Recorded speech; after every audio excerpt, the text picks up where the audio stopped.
The Tabard of the Fury.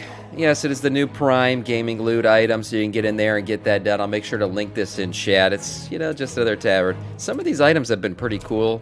Some have been iffy. This one's not bad. It's a Tabard. It's fine if you're into that. Get in there, get your Prime loot, and get her done every month. So that's great. Moving on. Check out the gear you can get from using the Revival Catalyst. Yes, the Revival Catalyst. So I went to use it for the first time, actually, this week because I missed last week because of Thanksgiving break and everything. And I noticed some of my items were lighting up to be, upgraded. But they weren't tier slot pieces. I was like, what is this? Shit is glitching or something? No. It turns out that for Season 3, a lot of your other items, like your cloak, bracers, belt, and boots, can be used in the Catalyst as well. And upgraded to items that, will better fit your class and also, more importantly, better fit your tier set transmog. So get in there, get everything upgraded, and go full, full balls to the wall in terms of your class and all the gear that you can get for it, especially statistically class specific. That's really good to see.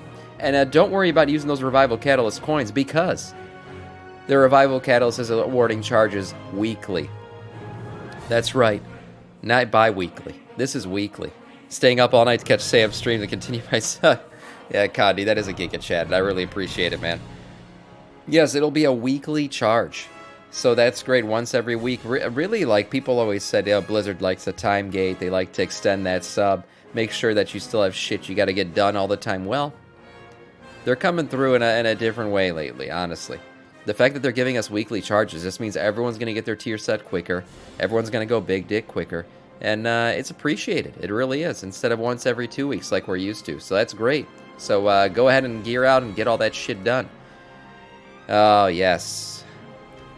The legendary weapon. So there is bad luck protection built into the legendary weapon, which is good for anybody who needs to get this thing. Here's how it works, boys and girls. The legendary weapon will be personal loot. Okay, so this is not something that you can ninja loot from somebody else or try to get that. So you're going to be able to get it, and it's going to be personally looted, unless you're in a Mythic raid group. Mythic raid group also gives it a chance to drop from just for the entirety of the group, and so people can actually pick who's going to get this thing and roll on it and stuff like that.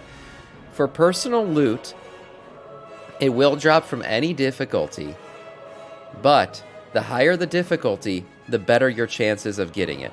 So you run a heroic, you have a better shot of it dropping than normal. There's another built-in thing here, and that's every time you run this, you're going to have a better shot of getting it.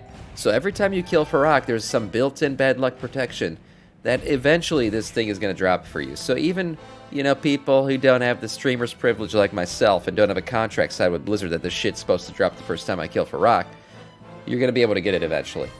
So that's good. Yes, praying everyone to yourself, it finally drops for only Sams. Yeah, there you go. There you go. Means you will get it one day. Yeah, exactly, Boishi. This is not really a spoiler, but for those of you who will never see this because you will not have the opportunity to get the legendary, there is a little cutscene that happens here when you do finally get the legendary. Let's see, is there any sound for this? I don't know. Yeah, there is. Oh, okay.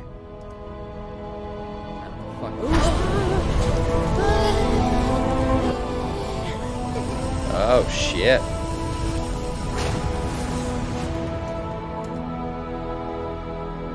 That's kind of cute. That's kind of nice. Yeah, I like that. That's a pretty epic moment there. Yeah, not bad. Not bad. So all the flames gather around you, and it creates that epic moment. Yeah, and that background sound of somebody shooting their load, that was not part of the cinematic. Somebody used a blurb during it. Fantastic timing on that one. Moving on. That was very cool. The Night Elves are getting their own city. And yes, we've known this for a while. But back in Aberrus, is that in Aberrus? I didn't even pay attention to that, is it? Maybe. Oh yeah, that is. Holy shit. Yeah, that's the platform where we fought the dragon boss. That is right. Yes. Oh my gosh. Yeah, I guess we are back in Aberrus. Okay. Okay, the Night Elves are getting their city. Yes, we've already known this for a while, but the Night Elves are finally getting an official hub city once again since the burning of Darnassus. And, this is what it looks like. So, Bethlehem, yeah, they're calling it BEL'AMETH? BEL'AMETH? BEL'AMETH? Yes, BEL'AMETH, okay. And they're adding all, the Night Elf architecture and all their buildings and everything like that. That's all coming with this city. And, they're going to have the typical stuff in some portal areas and everything else. Now, in terms of, like, what I think of this, so the city is actually located under Amirdrasil. So it's, like, right in the root area of it. I'll be honest. The architecture's, cool and everything. It does look very Night Elfish, but it's not Darnassus. It's not Darnassus, I'm not going to lie. It's fine for what it is, and it kind of looks nice. Like I said, it does feel Night Elfish. The architecture is there. We got some portals here to Stormwind and other places, which is good. But I like Darnassus more. Yeah, I like Darnassus more, and it's kind of sad that it's gone forever. And this is what the Night Elves are getting in this place. It does feel somewhat, I don't know, unfinished. Maybe they're going to add more to it later on, but something about it just doesn't feel like it's completely done yet. Yeah, they have a lodge here. Some of these look they look like up-res versions of the old stuff, which is good. That's what you want to see. It does feel very Night Elf. But, I don't know, man. I don't know. It's, I guess it is what it is. It just feels like some huts under a tree. Personally, that's their inn. That's their new inn. Again, some more portals and stuff. They have a dock, so that's good for them. But that is it. That is their new hub city after it was burned to the ground. Yes, BEL'AMETH, the new Night Elf capital city. Let's burn this one down too. New Night Elf cosmetic gear is also coming. So these will be 10.2.5 items. Nobody knows how we're going to get them yet, but there is some kind of sleeping backpack here. You get a little knapsack. You also get another backpack here. Very Night Elf-esque. Some daggers, a spear. Interesting Night Elf shield. I haven't seen this one yet before. This does look pretty cool. Nobody knows how we're going to get these yet. Maybe this is like some kind of reputation items and stuff. A pouch. Yes, a Night Elf horn. This reminds me of the cinematic where Malfurion blows the horn. And all the wisps come out. Probably the last time Malfurion was a badass in the game. But those are some items that will be available as well. Another Elven item that will be available out of nowhere. The Sylvanas Quiver.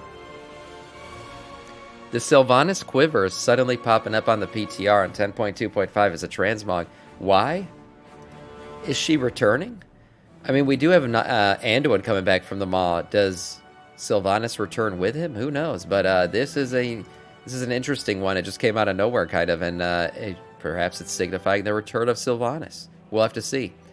More Archivist gear. This stuff is interesting. The reason why is because I have been wanting them to make, to bring back archaeology in a cool way. I like archaeology. I always thought it was one of the cooler professions in the game, and it kind of just disappeared.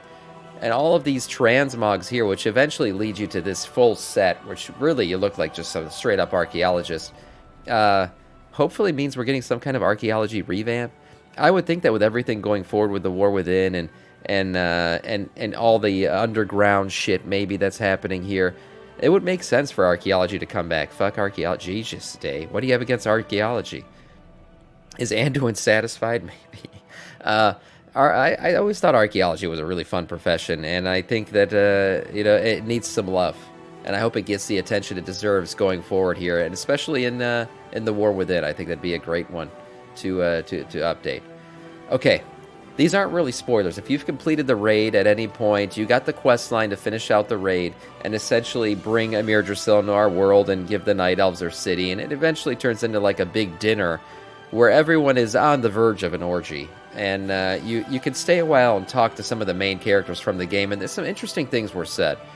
If you talk to Jaina and Thrall, they start talking about, it's stuff literally from the War Within cinematic, where they start to talk about how they're hearing a song. Hearing a voice, and it's like a song. It's so beautiful. They're obviously talking about Azeroth and her voice that's reaching out and speaking to people. So there was nothing really new there. There was some hints at the next expansion. Here was an interesting one. If you listen to Khadgar, some of the stuff he says, something is moving in the shadows. An ancient enemy stirs, incited by the Harbinger, with whom Eridikron has dark dealings. How these forces are connected and what they are after, I cannot say, but I've spoken with my old friend who's going on to investigate. Who do you think his old friend is? See, when I saw this, the first thing I thought, our old guardian. Yeah, MEDIVH. Yeah. The first thing I thought was MEDIVH.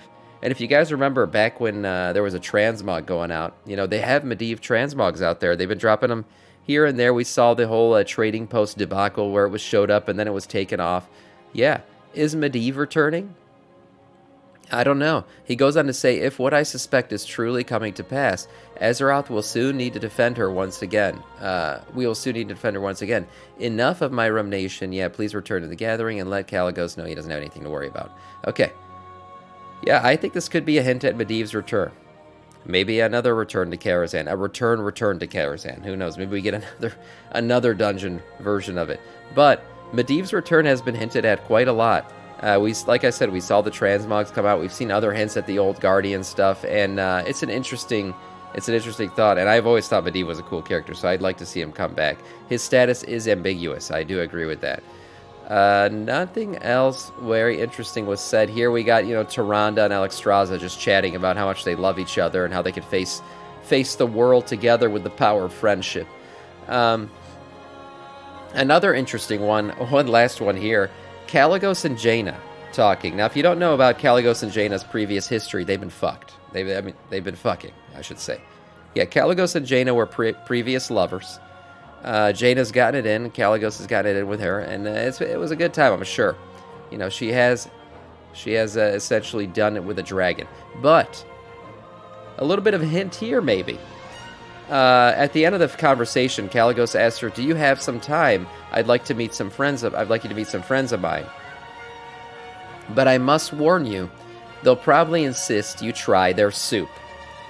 What race loves to feed us soup in the game? Yeah, you got it.